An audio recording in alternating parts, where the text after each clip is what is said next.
Hey guys, this will be my final update for now. I'm sorry, but things have deteriorated here to a degree that I did not foresee. I didn't know how much writing about these things that are happening out here would affect every single part of my life, and maybe that was stupid of me.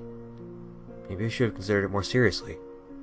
But honestly, I just thought I was writing about things that a few people would want to hear.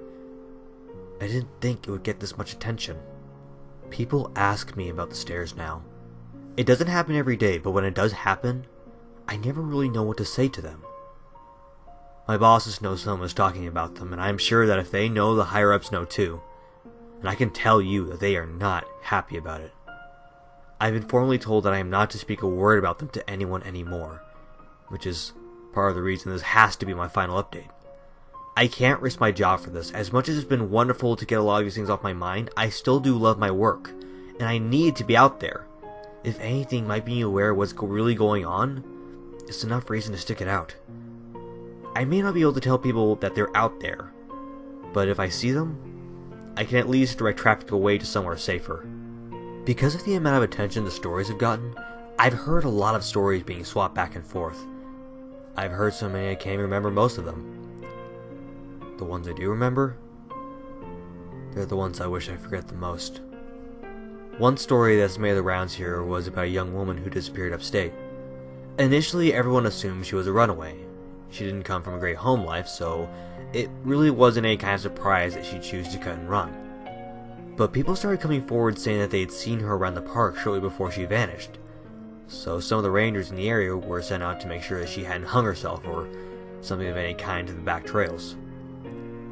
It took them a while, but they did find her. Well, not all of her. Just half of her tongue and a quarter of her lower jaw. Very clean cuts, from what I heard. They've never found the rest of her. I've heard so many stories about children, so many of them going missing and turning up in caves, wedged in between impossibly tight spaces. So many of them found on mountain peaks or the bottoms of sheer gullies, missing shoes, missing socks, or found with both in perfect condition despite them being miles and miles away from where they vanished. So many stories of black-eyed people wandering around the woods and calling out in the night, mimicking the sound of running water or a bobcat screaming. One man in particular goes to every news station he thinks will listen to him and tells the same story. He was deer hunting. He had camped out in a very remote area and woke up because something was scraping against his tent. He thought it was a raccoon or a fox until the thing pressed its face against the door of the tent, at which point he could very clearly make out a human nose and mouth. He kicked at it, but it leapt back and was gone by the time he opened the tent flap, gun at his side. He fired 2 warning shots, and when the sound had faded, he heard a snap behind him. A man was standing at the edge of the campsite. This man was not wearing any clothing, but he also didn't possess any kind of human flesh. As his hunter described it, the man was made of some kind of amalgamation of raw meat and hair, as if someone had scooped up roadkill and molded it into the vague shape of a man. The face was lumpy and only a rough approximation of a human face. The thing opened its lopsided mouth, and from it came the sound of the gun the hunter had fired. It did this twice before mimicking the sound of the tent zipper and fleeing into the night.